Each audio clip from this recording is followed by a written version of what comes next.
The Eternals is nobody's favorite comic, despite the fact that it's one of the last concepts that Jack Kirby developed for Marvel back in the late 70s. So right from the start, Eternals had an uphill battle ahead of it when Marvel Studios made it into a film. By the way, there will be spoilers in this review, so if you haven't seen the movie yet, you might want to do that first, and then come back. Ever since the first trailer was released, some have said that this would be Marvel's first flop.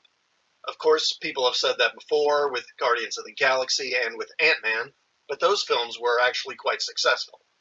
The first trailer made the film seem a bit dull. The color palette was drab, except for the costumes, and the Eternals themselves, who were largely Caucasian in the comics, had been race and gender flipped into a diverse grab bag of ethnicities. Subsequent trailers and comments from the Marvel Studios and from the cast did a little to elicit excitement for the film, as most pre-release press coverage of the film mainly touted the diverse cast as the main selling point of the film, with little comment about the film's actual content. Having seen the film, I can say that this is Marvel's weakest film to date. The plot is all over the place. It's a bit too long, there are too many characters, and the film juggles too many ideas and plot elements, but in the end doesn't develop them in a satisfying way. Like most Marvel films, it takes significant liberties with the source material, but in this case it isn't able to create a compelling narrative of its own. Rather than Kirby's original cosmic epic, this film takes its cues from later iterations of the Eternals, particularly a 2006 miniseries written by Neil Gaiman, as well as changing some other things. The Eternals came to Earth 7,000 years ago, arriving in Mesopotamia at the dawn of human civilization. They were created by a godlike race of beings called the Celestials and sent to Earth from another world called Olympia to guide humanity and protect them from the Deviants, another race of creatures created by the Celestials that had gone rogue. The Eternals are led by Ajak, played by Salma Hayek, although Ajak was a white male in the comics and he wasn't their leader. Ajak communes with Arishem, the Celestial who created them, from time to time for guidance. As they protect the humans, they also live alongside them, with some developing a fondness for the primitive humans they protect.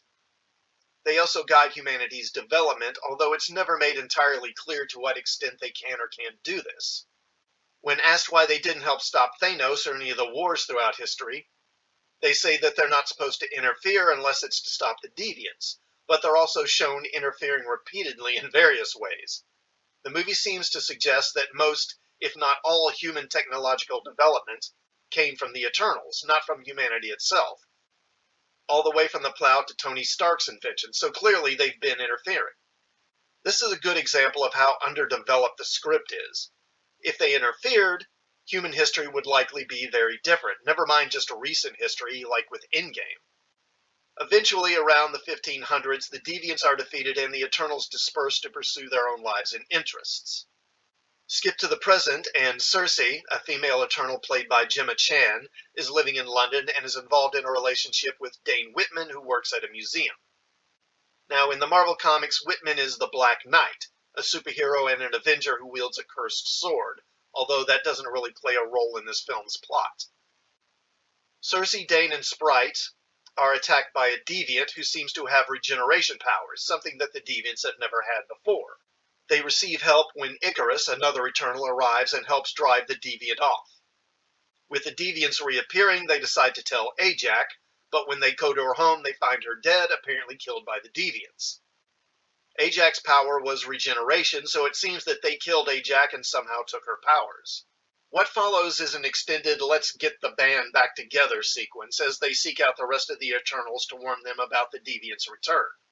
The other Eternals are Kingo, who is a big Bollywood star in India, Gilgamesh, who has superhuman strength, Thena, played by Angelina Jolie, who is an expert warrior, Druig, who can control minds, Phastos, who can create technology and is in a gay marriage, and Makari, who can run at superhuman speed and has been gender swapped as a female and is also deaf.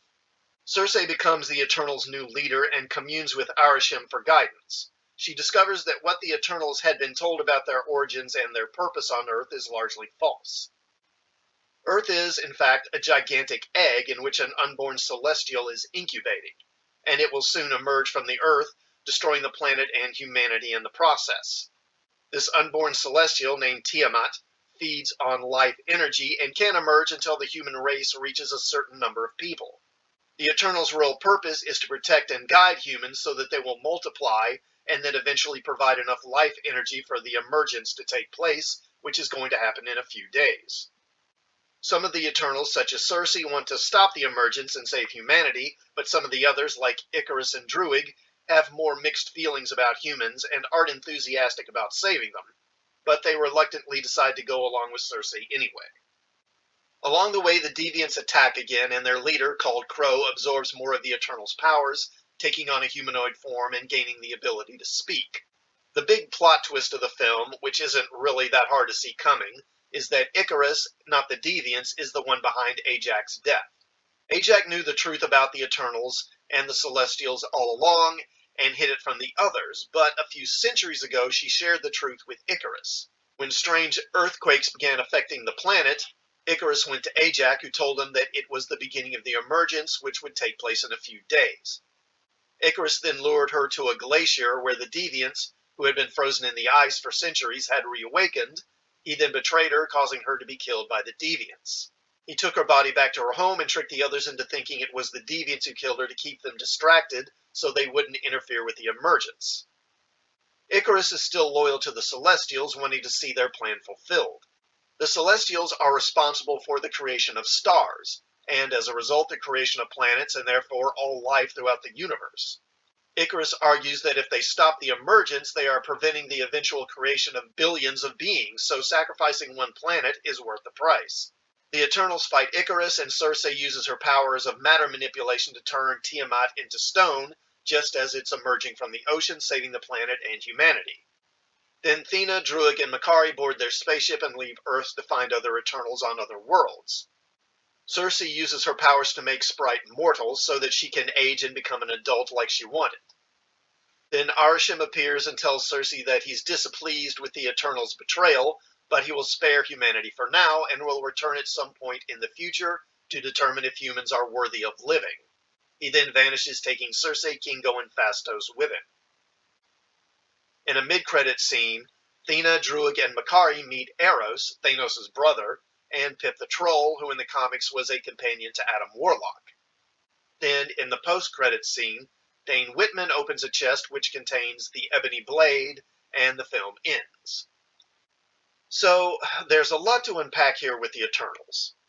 Now, to be fair, I think that if you're going to do some race or gender swapping, then Eternals is actually a good property to do that with. The original series by Jack Kirby didn't even last 2 years, and subsequent revivals have generally been limited series rather than ongoing monthlies. So even among dedicated comic book fans, there aren't many who have a strong attachment to the Eternals. This makes it easier to change the characters' ethnicities and genders, and with the large cast, it makes a little more sense to have a mix of characters rather than having them all be Caucasian as Kirby originally did.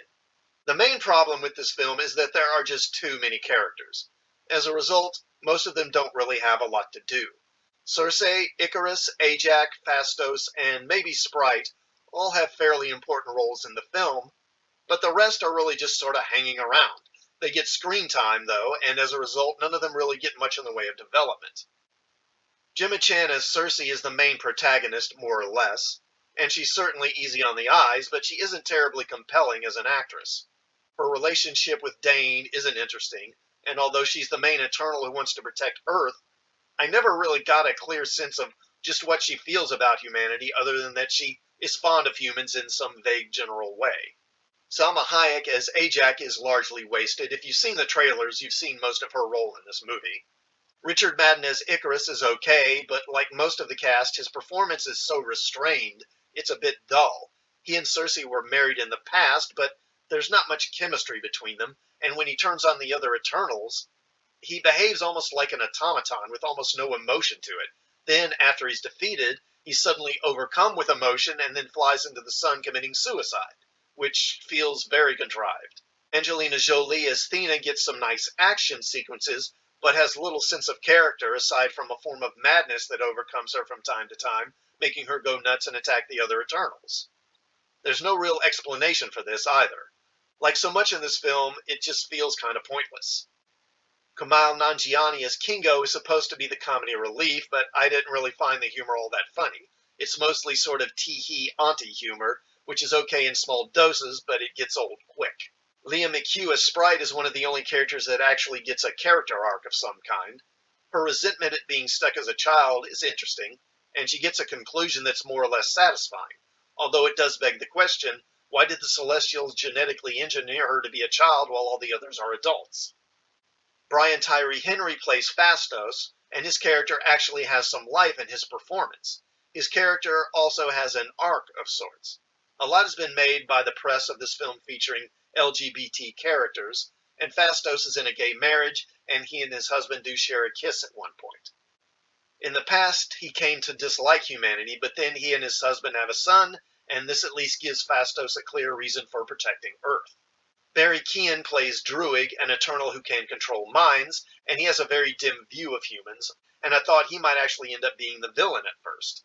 Dunley as Gilgamesh is just kind of dull, and also since Gilgamesh is a figure from ancient Sumerian mythology, I thought this was a good opportunity to cast an actor with a Persian or Middle Eastern background, but instead they cast Don Lee, who's Korean for some reason.